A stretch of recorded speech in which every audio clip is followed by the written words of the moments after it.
Good evening. If we could please take our seats. I'm George DeLama, president of Eisenhower Fellowships. It's wonderful to see so many friends, old and new, gathered here as Eisenhower Fellowships prepares to host an exciting annual meeting. A big thank you to our generous host tonight, Trustee Susan Sherman and the Independence Foundation, and to our primary sponsor for this evening's program, our trustee, Mohammed Al-Mersi, and the Mercy Foundation. We'll be hearing from our good friend Mohammed in just a little bit. The last time I looked, we were all together in San Francisco for our 70th anniversary World Forum last October, where we had more than 400 leaders from all over the world addressing some of the most pressing issues of our times. The atmosphere was incandescent, kind of like the beautiful energy in this elegant building tonight. Before we get started, I want to thank again our Eisenhower Fellow, Philadelphia Mayor Sherelle Parker, and our trustees, former Governor Christine Todd Whitman and former Congresswoman Jane Harman, for their dynamic conversation at City Hall today with our Philly fellow Allison Young about women in politics.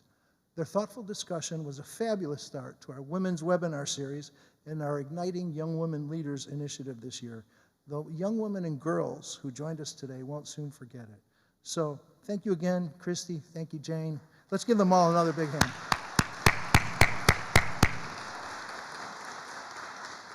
Tonight, we've welcomed Eisenhower Fellows who flooded into Philadelphia from across the country and around the world.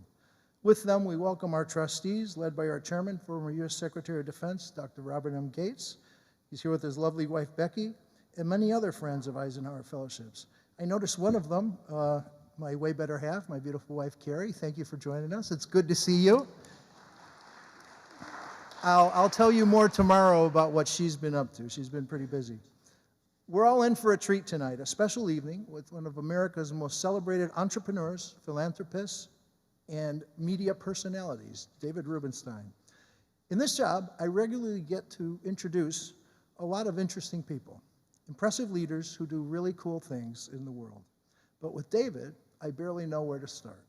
Lawyer, congressional aide, White House official, founder of one of the world's largest, most influential private equity firms, which we'll hear him say on his television show is just the finest way to make a living in the world. Patron of the arts, best-selling author, television host, preserver of our national patrimony, national education leader, champion of informed civic participation in our democracy. All of those describe him, yet barely do him justice.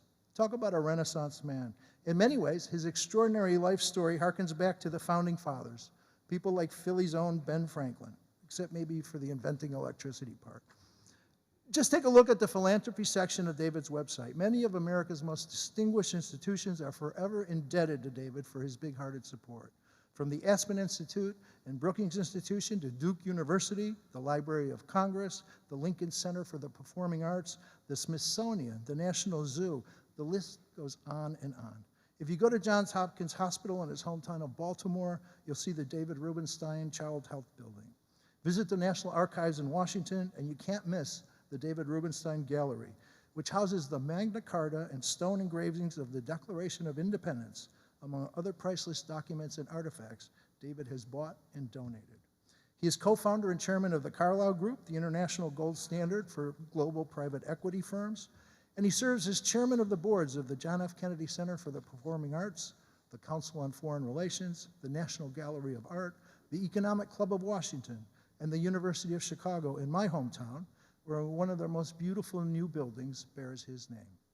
The host of several TV shows on PBS, most notably the David Rubenstein Show, Peer-to-Peer Conversations, David is also the author of several well-received books, How to Invest, The American Experiment, The American Story, and How to Lead, Wisdom from the World's Greatest CEOs, Founders, and Game Changers, a New York Times best-selling collection of the guiding philosophies of people David interviewed.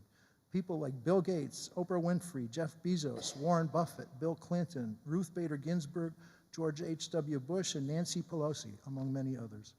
He's a recipient of the Carnegie. He's got another book coming out this fall about the American presidency, and from what we were just hearing about it, I can't wait to read it. He's a recipient of the Carnegie Medal of Philanthropy, the MoMA's David Rockefeller Award, and the Liberty Medal from the National Constitution Center right here in Philadelphia. An original signer of the Giving Pledge, David hopes to give away most of his formidable fortune during his lifetime. Watching the product of one's giving is one of life's greatest pleasures, he has said. For David Rubenstein, those aren't just empty words. He puts his money where his mouth is. What makes all of this even more remarkable is his humble, working-class origins in Baltimore. I've asked David to share with us tonight lessons he's learned along the way on his improbable life's journey.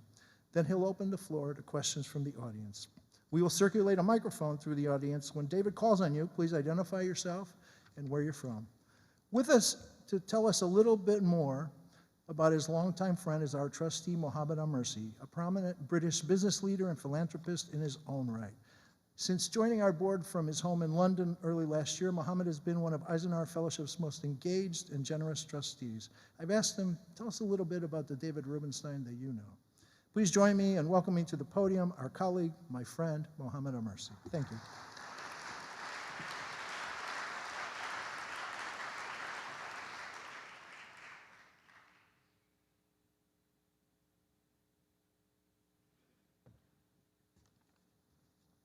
Good evening, Secretary Gates, Governor Whitman, Congresswoman Harman, my dear friend David Rubenstein, George Tadama, distinguished guests, ladies and gentlemen.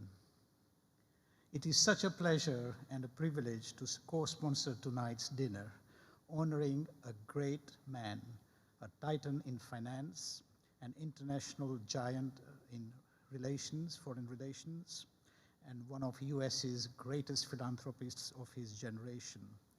No wonder this country is so powerful and so strong, because the spirit of giving is so alive here as compared to the rest of the world.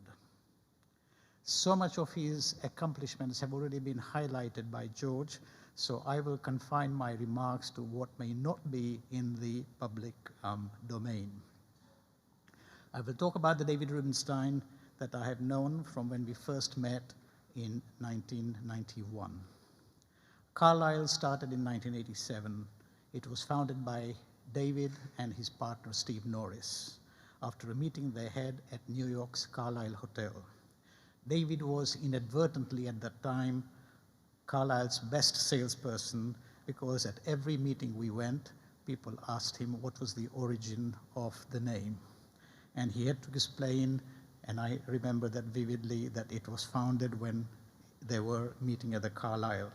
As a result, Carlyle became the hotel of choice for me and also for many others when we visited New York.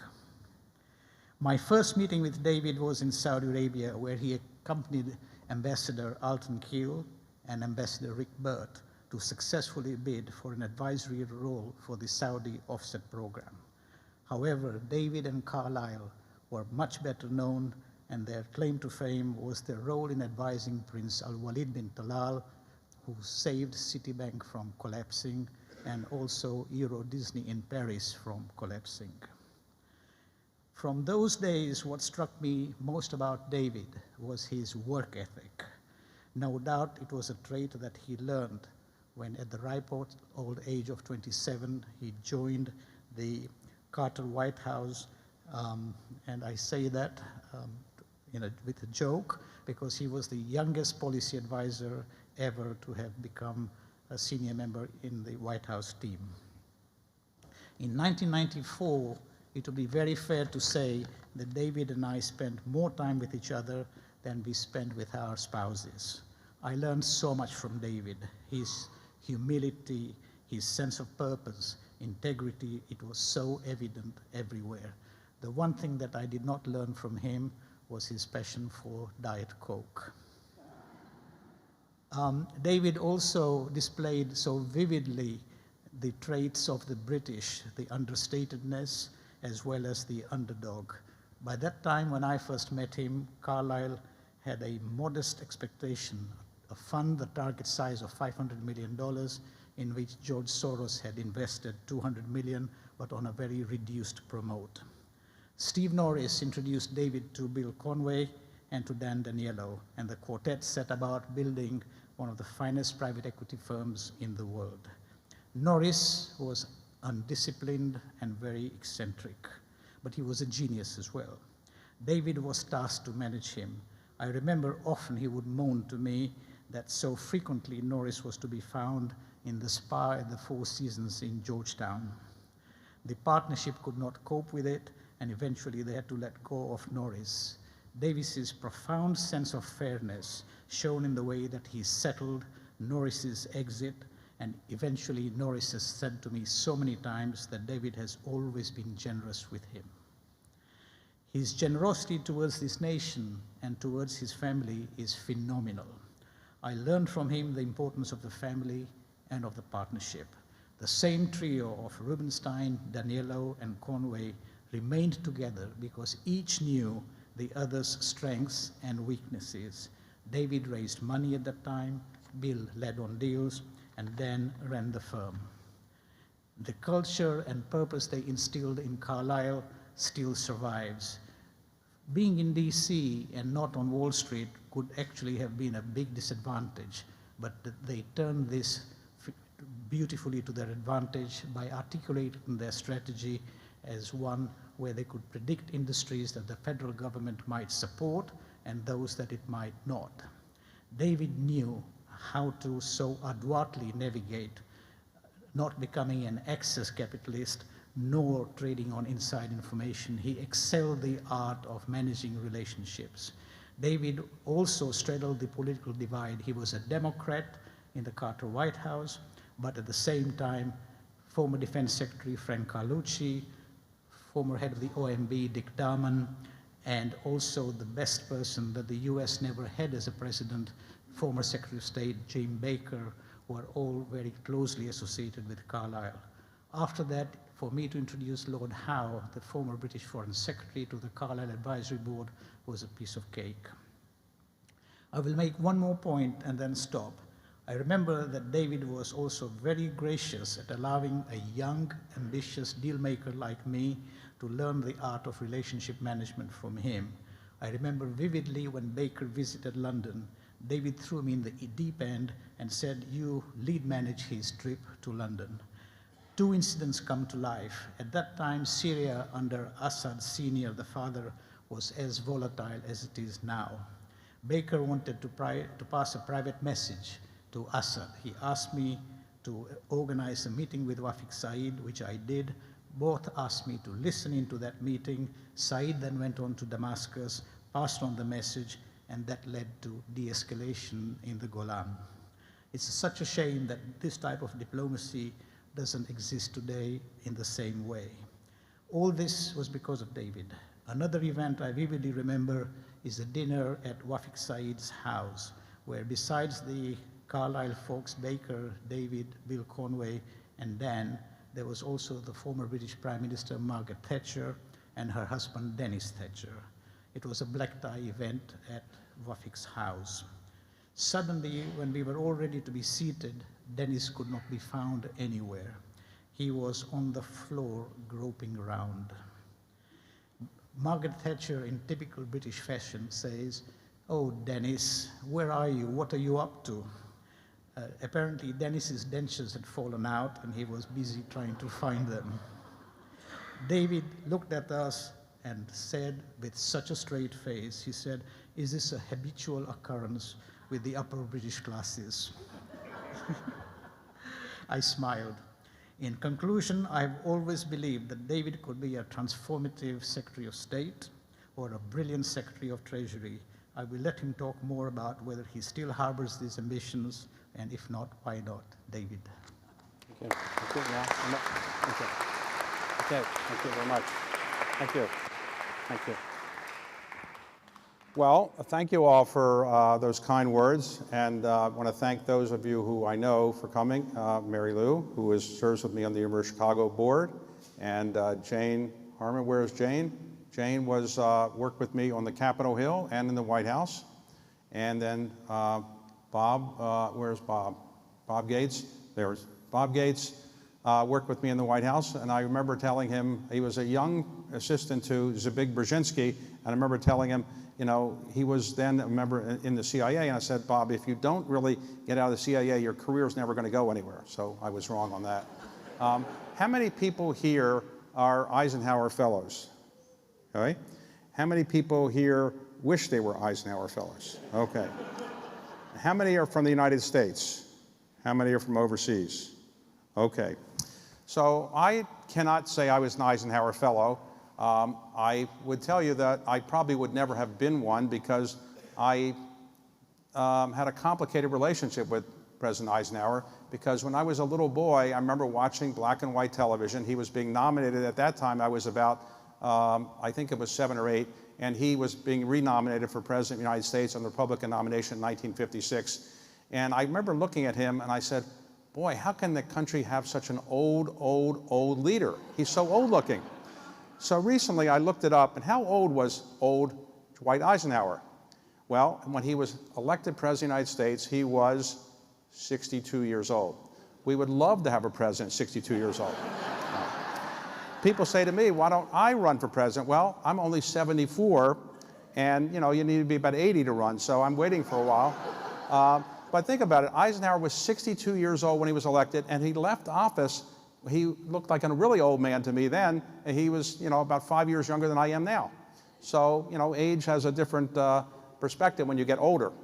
But I will talk about him in a moment, but I just want to talk about my own career, because it's been exaggerated here. I'm not nearly as good as you've heard, and let me be more honest about it.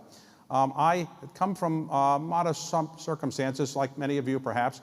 My parents were not college graduates or high school graduates. My father worked in the post office his entire career. He dropped out of high school to go in the Marines for World War II, came back, met my mother. I was born more than 9 months later, and I was their only child. And I didn't have any money, and in the time when you don't have any money, you don't really think about it that much, because nobody around me in the neighborhood in Baltimore had any money. But in hindsight, it was a great advantage not to grow up with a lot of money or privilege, because when you don't have a lot of money or privilege, you have to work harder and make something of yourself. And I think it's a real benefit to try to make something of yourself, because if you do something of yourself, you can feel you accomplished it. My own children have grown up obviously in a wealthier setting, and while I think they're in pretty good shape, whatever they accomplish, somebody's going to say you had a wealthy father to help you and so forth. So, you know, in hindsight, while at the time I might have wished to have more money, or my parents were more successful in their careers, it turned out to be a big benefit. When I applied to college, I was an equal opportunity applier. Whoever gave me the biggest scholarship, that's where I was going. I got a scholarship to Duke University, not a basketball scholarship, I assure you. And I was the only person in Duke's history got cut from an intramural basketball team, which is hard to do. I did okay there, and then I went to law school, and again, whoever gave me the biggest scholarship, I was going to go there. And I was going to go to a couple of schools in the East, and I got into them, but then the University of Chicago sent me a letter saying that you not only got in, but you got a full scholarship. So I said, wow. So I told my parents that they didn't have to worry about paying for law school. I didn't have to borrow a lot of money. And so I was going to go there. And then they sent me a letter saying, send in $50 to reserve your place. And then later I got another letter saying, send in $50 to reserve your housing for the dorm. And I didn't have a lot of extra $50, so I said, well, I'll send in the $50 to the dorm people, and they'll tell the law school people I'm coming. Well, it turned out that wasn't very good logic. So I showed up the first day of law school. I said, here I am, David Rubenstein, full scholarship recipient. They said, well, you didn't send your $50 in. I said, when I sent it to the law school dorm people, they must have told you. No, they didn't tell us. So your scholarship is gone. So I didn't know whether I should jump out the window, commit suicide. I didn't know what I should do, because my legal career was gone. But finally, they came back and said, don't cry, we'll give you the scholarship, you'll figure out how to make it up to us. So I've since given them about $65 million in scholarship money to make up for it. So they've been pretty happy. When I graduated from law school, I had no interest in making money. There weren't hedge funds or private equity funds, and at the time I didn't think that private equity was the highest calling of mankind. Now I do.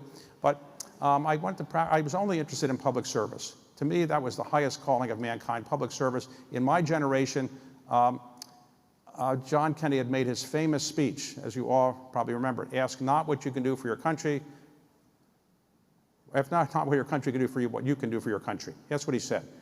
Remember that very famous line, his signature line in his speech. Ask not what your country can do for you, but what you can do for your country. And it was a line that everybody remembered. And so many people in my generation wanted to go into public service, and I wanted to do that as well. And the way I tried to do it is I went to practice law at the firm that had the man who wrote that speech with John Kennedy. His name was Ted Sorensen. And after a couple of years, he figured out that I was interested in going to politics and government, and he also realized I wasn't a good lawyer, so he kind of suggested I get to work for somebody who was going to be president of the United States and get out of the law firm, because clearly they didn't want me. And he got me a job to be chief counsel for a man who was running for president, who I thought, this man could be president. He was qualified. Being qualified to be president is a novel situation sometimes in the United States, but he was actually qualified. He was a senator from Indiana. His name was Birch Bayh, Senate Judiciary Committee member, had authored several constitutional amendments. I went to work for him, and then I met Jane Harman at that time, and her office was next door to mine. And about 1 month after I joined Birch Bayh's Senate campaign, or Senate staff, he dropped out of his presidential campaign. So all of a sudden, I have no presidential campaign, and I'm not going to the White House the way Ted Sorensen did. But then so I got a call from somebody, and some of you will get this kind of call one day too, out of the blue saying, would you be interested in working for somebody else who's running for president? I said, who is it? They said, Jimmy Carter. I said, isn't that the peanut farmer from Georgia? He's never going to be president. They said, well, okay, he might be. I said, well, I don't have anything else to do, so I get the interview, I got the job, and I moved to Georgia. And I worked in Carter's campaign, the general election, and when I joined Carter's campaign in 1976, he was 34 points ahead of Gerald Ford. And when I finished, Carter won by 1 point. So Carter said, what did you really do to me, help me? But as we have seen many times, White House staffs are not filled on merit, they're filled on who worked in the campaign. So I got a job as the Deputy Domestic Policy Advisor to the President of the United States at the age of 27. I wasn't qualified. I didn't think Carter was qualified to be president either. None of us were qualified, really. And I managed to get inflation to 19%, which is hard to do. Nobody's done it since. Very hard to get to 19%, but we did it. But I said to President Carter, you don't have to worry about re-election. Forget the hostages in Iran. Forget the gas lines. You're running against an old man. He's so old he can't get out of bed in the morning. He's 69 years old. Now, I'm 74, so 69 seems like a teenager, and I was wrong, as some of you obviously know, and we lost. I had to go back to work in the legal world, and the problem was that I really wasn't that good a lawyer, and many of the law firms told me that, so it took me a while to get a job, and I didn't want to tell my mother that her only son was unemployed, or unemployable, so I kept saying I had so many offers I didn't know which one to take. So finally, I took one, and I started practicing law. And once again, the partners came to me and said, you know, you're really not that good a lawyer, and maybe you should do something else. So on a whim, I started Carlisle in 1987, and it took off, and it did reasonably well. And then when it was doing reasonably well, I decided I would try to give back to society and my country in ways that would, I think, show that I appreciate that somebody with my last name from very modest circumstances could be so successful in this country. And so I decided to give away basically all of my money. I signed the giving pledge, which says you're going to give away half your money, but I've told people publicly I'm giving it all away. I've told my children this many times. I don't know if they believe me, but I am giving it away. And I've tried to give it away in ways that I think are helpful to society. And one of the areas has been to remind people of the history and heritage of our country. So I went to one time in New York to view the Magna Carta, and they kind of told me actually it was for sale the next night. So I said, how can you sell the Magna Carta? But okay, it was the inspiration for the Declaration of Independence that the city knows so well. And so I went back, and I'd never been to Sotheby's before, and I went into the little room, they started bidding, and all of a sudden they said, bid, are you going to bid, you're going to bid? And I said, okay. So I started bidding, and the first thing I know, they said, you won. So the head of Sotheby's came in and said, who are you? We've never seen you before, and you have the money for this. And I said, yes. And they said, okay, you want to go out the side door with the Magna Carta or tell people what you're going to do with it? I said, I'll tell people. I said, I'm going to make it a gift to the country and a down payment on my obligation to give back to my country because it's been a really good country for me and my family. And so it's now in the National Archives.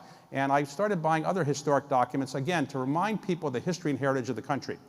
Jefferson said that a representative democracy is dependent on an informed citizenry. But we don't have an informed citizenry so much anymore because we don't teach civics as much as we used to. In fact, for a number of reasons, Americans can't pass basic citizenship tests. If there's anybody here that's a naturalized American, you will know that to be a naturalized American, you have to take a citizenship test. And there's 100 potential questions, and you get 10 that you're actually going to be asked. Is anybody a naturalized American here? Anybody? Okay, so 100 potential questions, you get 10. If you're 65 or older, they tell you exactly which 10 you're going to get. 91% of the people who take that test pass, and their questions are not that complicated. How many branches are there in the federal government? Who was the first president of the United States? Things like that. You can probably get through that test, you would think.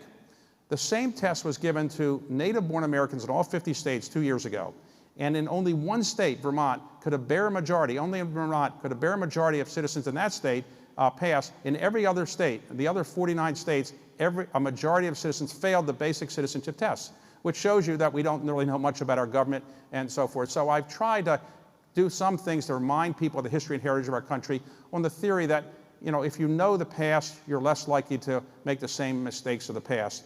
And so that's been one of the things I've tried to do in my philanthropic life. And I would like to say to the Eisenhower Fellows that you have I would say, a burden and a benefit by being an Eisenhower Fellow. And this is the burden and this is the benefit. The burden is that anywhere you go in life, people are going to ask you about your name, where do you go to school, what do you do, and you're going to probably say, or people are going to read about you, you're going to say you're an Eisenhower Fellow. And then they're going to say at some point, you're an Eisenhower Fellow? You didn't really do that much with your life. Or they're going to say, hey, you really deserve to be an Eisenhower Fellow. And so you have to think about it. Why do you want to be an Eisenhower Fellow, and how can you live up to the name Eisenhower and actually make people think you deserve to be an Eisenhower Fellow? Now, Eisenhower is somebody that probably wouldn't be seen as qualified to be an Eisenhower Fellow when he was your age, because he was he came from a complicated background, as you know. Many brothers.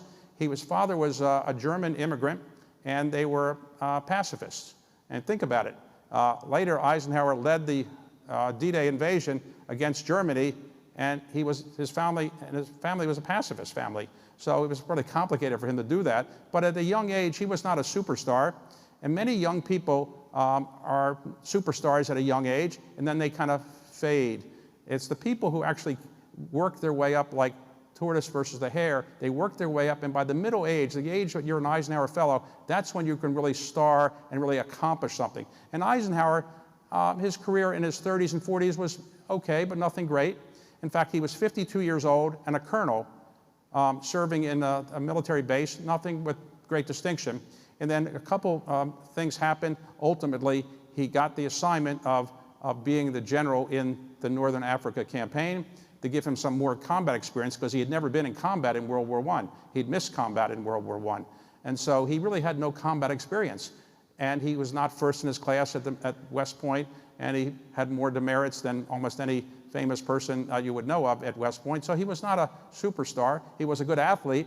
He played football against Jim Thorpe, but he was not good enough to be a professional athlete or anything like Jim Thorpe. He was an okay general, colonel, but nothing great. And then some lucky breaks happened. He turned out to work very hard. He was a pretty good writer. And ultimately, he was assigned to take over the Northern Africa campaign, which he did very well, then the Italian campaign, and then later, because he had a good relationship with Churchill, Churchill recommended him to Roosevelt to be the leader of the D-Day invasion. And then he did a spectacular job. And then after with the D-Day invasion went forward, he actually led the troops in the Battle of the Bulge. And so what he did, and what you should think about, is this: he didn't brag about it. He didn't say, I won World War II, I deserve all the credit. He never did that. He always gave the credit to the troops. And it's an important lesson. He didn't do what some people might have done and say, look how great I am. You can imagine if George Patton had been the general, he would have taken all the credit for it. It's like Lincoln. Lincoln was president of the United States. He won the Civil War, more or less, because of his, I would say, his abilities and incredible eloquence and other things. But you can never imagine Lincoln running around saying, hey, I won the Civil War. Well, Eisenhower was the same. He was modest, and he was willing to take the blame. As you all know, he prepared a little statement that it was going to be delivered, that if the D-Day invasion had failed, the statement was to be issued, and it basically said, the blame is mine. I take the responsibility. I failed. And that's the kind of thing that you should, admire somebody for doing, taking the blame when he probably wasn't his fault. But fortunately, the D-Day invasion succeeded, Battle of Bulge succeeded. And then he did something that was really important for history. After the Battle of Bulge, he discovered the concentration camps, and he couldn't believe what he saw. But he brought American media over, he brought cameras over. He said, I want to make sure that people film this, so for the rest of history, people won't be able to deny this occurred, because nobody otherwise will believe it. And so while people still deny it, the truth is we have an incredible amount of photos what happened there. When he came back to the United States, he did something that nobody could imagine. he became president of an Ivy League university. Can you see a general today becoming president of an Ivy League university? But he was so well respected, people wanted him to have that job. Now, if he had been the president of Columbia now, I suspect Columbia would be in a different situation than maybe it is. But he was the president of Columbia for a while. He then left that to be the head of NATO.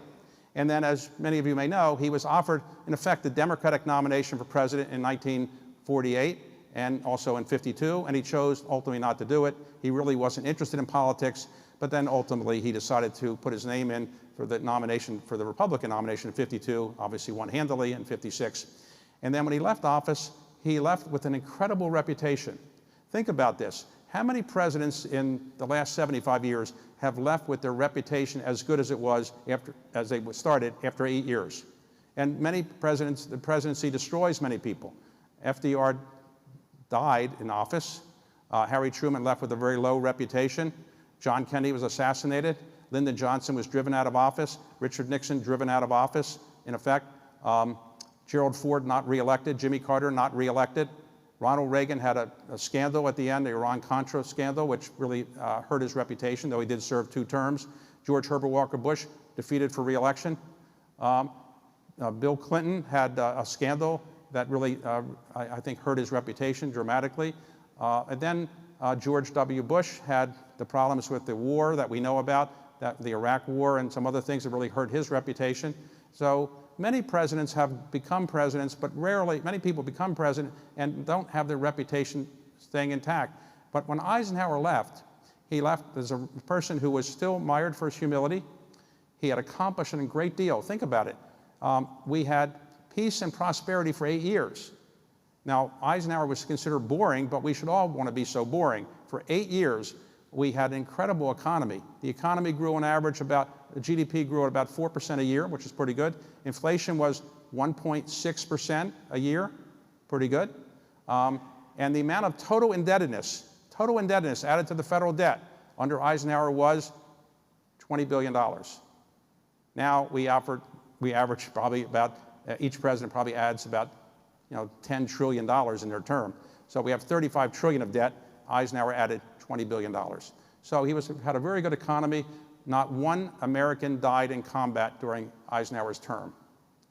And Eisenhower didn't go around and brag about what he was doing, and he also didn't want to give away government secrets. For example, when John Kennedy was running for president in 1960, he said there was a missile gap. We didn't have as many missiles as the Soviets, and therefore we were in danger.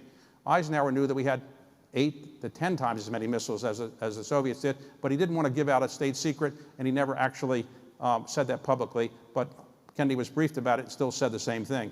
I would say Eisenhower was a person who had a lot of humility about him, and he had a lot of integrity about him, and therefore, as an Eisenhower Fellow, you have an obligation to try to do what you can to live up the name Eisenhower. You don't want people saying to you, how did you become an Eisenhower Fellow? Eisenhower was a great person, and you haven't lived up to it. So you should live up to what the name of the fellowship really stands for. And here are some of the things I would hope you would do. Number one, as an Eisenhower Fellow and as somebody who stands in the docket of history the way Eisenhower did, what you should try to do is always improve yourself by reading. You cannot read too much. I spoke at a commencement the other day, and I try to remind students that a commencement is the beginning. It's not the end, it's the beginning. And it's 50% of the people that have college degrees in this country have not read a book in the last 5 years. 50% of the people who have college degrees haven't read a book in the last 5 years because they don't educate themselves. If you're an Eisenhower Fellow, you have a fellowship, whatever you do the rest of your life, try to continue to educate yourself. Read. You cannot read too much. Also, if you want to be successful in life, you have to learn how to persuade people. Persuade them to do what you want. All of life is really about persuading your partner, your spouse, your children, your colleagues, what you want them to do. How do you persuade people? Well, master these skills. Learn how to write well. Many people who come work for me at Carlisle, I'm amazed that they have these college degrees and they can't write succinctly or very well. You don't have to be Abraham Lincoln writing the Gettysburg Address, but write in a way that will persuade people to do what you want. You don't, and also learn how to talk in a reasonably effective way to persuade people what you want. You don't have to be Martin Luther King at the Lincoln Memorial, but try to practice your abilities to orally persuade people. But the best way to persuade people is to do what you tell other people you want them to do. More people will follow you if you're going to be a leader, if you do something and you want people to follow you. When George Washington was at Valley Forge in 1777, he could have gone to the Ritz-Carlton down the street or the Four Seasons. He stayed with his troops. And his troops said, if he's staying with us, we're going to stay with him. And so you've got to lead by example. And I think that's an important thing in persuading people. Another thing I hope all of you will learn is this, the importance of ethics. In my high school class, there were two people who were superstars. They both went to Harvard.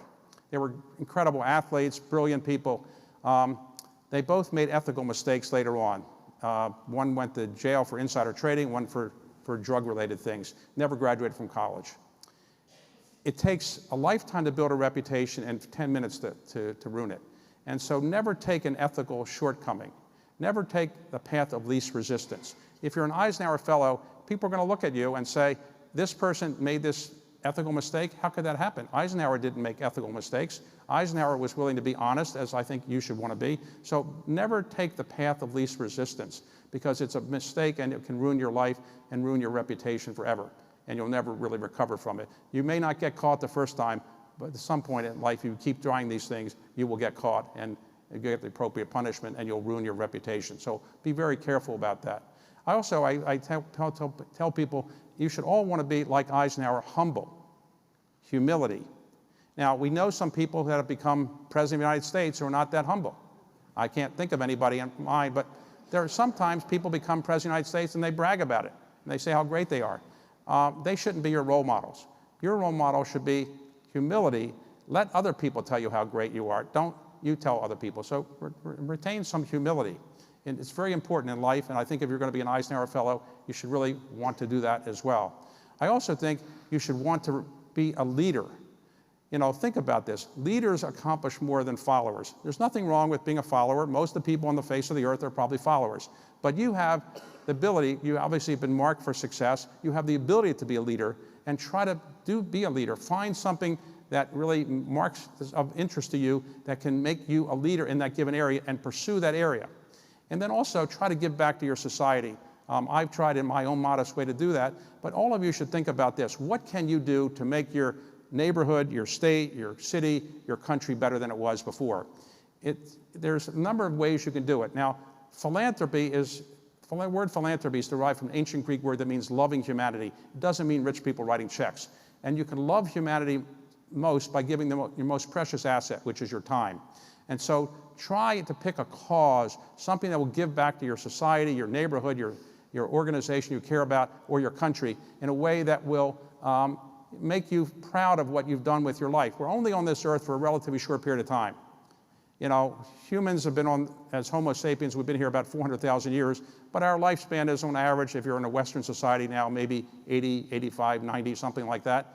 And you know, during that short period of time, you want to give back to your society and make yourself feel that you've done something useful with your life. We don't really know why we're on the face of the earth, but we do know that our time here is relatively short. And so what you want to do is find some cause, something that you can say you've done that made the world a better place than it was before, or made some part of society a better place than before, so that if your parents are still alive, they can say, look what my child did. I'm proud of my child. Or if you have children, your children could say, and this is rarer, I'm proud of my parents. Children don't usually say that, but they might think it. And that's what you should want to do as an Eisenhower Fellow, is to do something that gives back to society, whatever your society is from, and make yourself feel yourself that you've done something useful with your limited time on the face of the earth. And so if you try to do these things, I think you'll live up to what Eisenhower stood for. And I also hope you will give back to the Eisenhower program itself. All of you are benefited from somebody else putting up money for the Eisenhower program. It's not funded by the government. So at some point in your life, when you are in a position to do so, you might give back to the program itself so that it can fund future people and future Eisenhower Fellows. And you stay connected to the Eisenhower Fellowship program, because it's a very good program, a very good cause. As you can see, you've got a lot of leading citizens in our country involved with it. And so you should want to do something that gives back to this program as well. And I have a view, I can't confirm it, but that those people that give back to the Eisenhower Fellowship Program have a chance of living a longer life and have a special place in heaven reserved for them. Now, I can't really prove that, but why would you want to take a chance that I'm wrong? I could be right. So I'm honored to be here today. I don't really deserve to be the person speaking to you. I've had a good fortune in my life to get lucky in many other ways. But the most important thing I want you all to think about is this. You're in Philadelphia. We're coming up for the United States going to celebrate our 250th anniversary. And it's an anniversary which the country's not a perfect country for sure. We have lots of problems. But the Declaration of Independence was written here and the Constitution was written here. And when Thomas Jefferson wrote the Declaration of Independence, he wrote the sentence that became the most famous sentence in the English language. We hold these truths to be self-evident, that all men are created equal, that they're endowed by their Creator with certain unalienable rights, that among these are life, liberty, and the pursuit of happiness. Now, in the ensuing 50 years that he lived, he never actually defined happiness. But happiness is the most elusive thing in life, by far. It's the thing that life is all about, assuming happiness is not hurting other people, but it's difficult to get there. But if you follow some of the things I talked about, giving back to society, remaining humble, trying to be a leader, educating yourself, you will, I think, achieve happiness. And happiness is something that you should want to have as your goal. So a final sentence I would just want to remind you is when John Kennedy gave his famous address in 1961, January 20th, 1961, and he gave that famous line that was his signature line. Churchill was somebody that Kennedy admired. And Kennedy always wanted to have a signature line. His signature line was, of course, ask not what your country can do for you. But at the end of that speech, he said, he said something more maybe profound as well. With history the only judge of our deeds, let us go forth to lead the land we love, but asking his blessing and his help, because knowing that here on earth, God's work must truly be our own. So I hope all of you will feel that what you're doing as part of the Eisenhower Fellowship Program is God's work on earth, and you'll make the fellowship program proud of you, proud that you were selected, and ultimately you'll give back to this program so you can live a longer life and get to heaven. Thank you.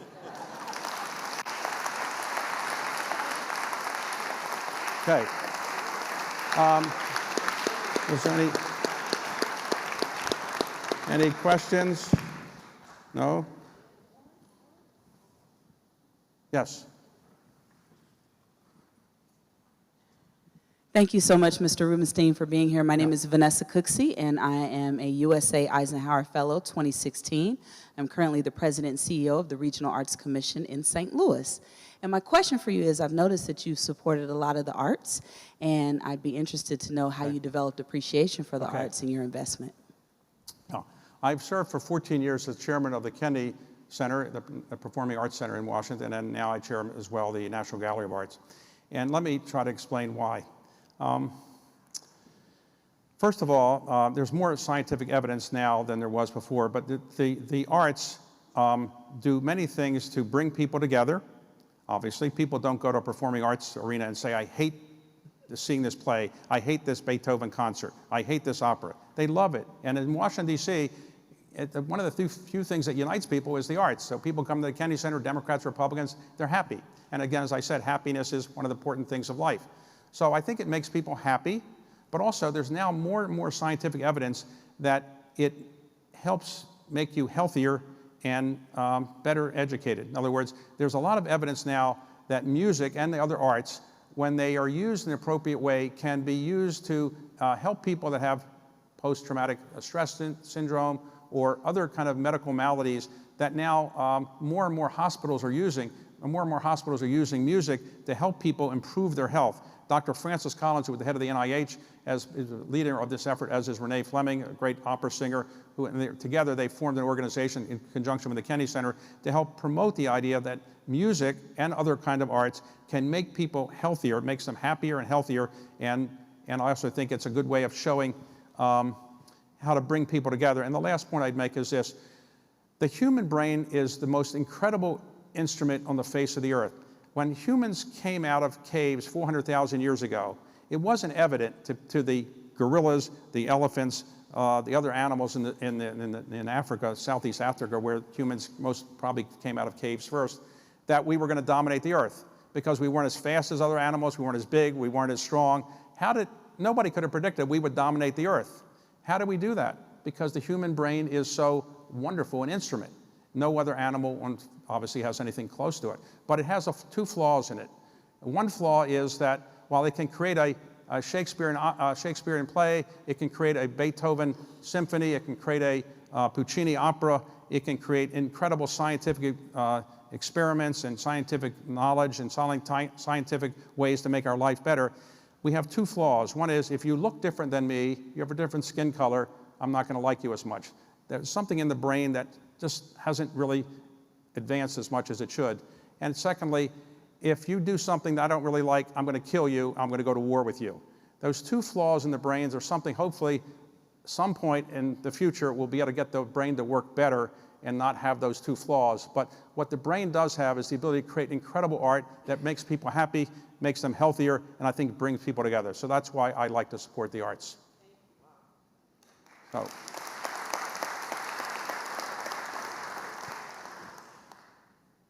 Anything else? Anybody else? David, thank you very much. A question that I frequently get asked by our fellows here, and it would be wonderful to hear your views on it. I think that we are now living in a very transformative time where the world order seems to be in a very stressful state.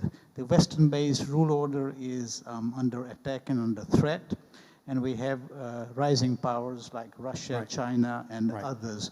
If you had to predict what the world will look like in 10 years from now, do you have any idea?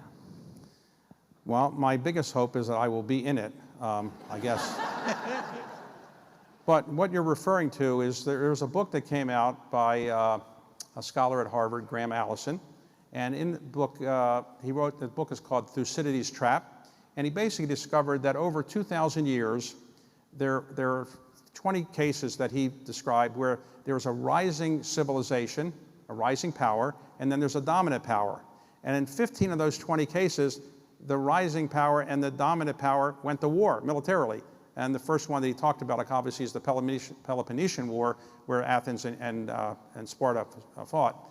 The 5 cases out of the 20, you didn't have rising powers and dominant powers. So in World War I and World War II, we had rising powers and we had dominant powers, and they went to war. The real question is, will China, a rising power, and the United States, a dominant power, go to war? Nobody really knows for certain. Of course, you can't predict. I suspect it will not happen, only because today we engage people, and we obviously have wars going on, but I think the technology is such when you have 2 nuclear powers kind of competing with each other, I just think it's more likely that they'll compete on technology basis or economic basis and not on military basis. But I hope that 10 years from today, the United States is a country that has less partisanship and more bipartisanship, that the United States is seen more as a friend to people around the world as opposed to somebody that is often seen as a military threat to people around the world. And I hope that our civilization is creating more artists and not more warriors. And if we can create more people that I think show the best of the human brain and not the worst of the human brain, I think we'll be better off. But 10 years, I can't predict. I've been very bad in predicting things. I told Jimmy Carter we would win the election. I told Bill Gates. I told Mark Zuckerberg that new company was starting at Harvard was going to get nowhere. I told Jeff Bezos that company would never beat Barnes & Noble. So I'm wrong a lot. So I can't really say what's going to happen. But my most important thing is I hope that I'm alive and that that all of you are alive, and that the Eisenhower Fellowship Program is as vibrant and as strong as ever. That's what I hope. Okay? All right? Anything else? Okay. Thank you all very much. So, David, thank you. Another hand for a real friend of Eisenhower Fellowship. And we have a gift for you, just a gesture of our appreciation. Thank you. It's an Eisenhower Fellowship's Dove for Peace. carry it with you. And thank you very much. And you heard what the man said, give back to Eisenhower All right. Fellowships. Okay. Thank you. Thank you. Thanks a lot. Okay.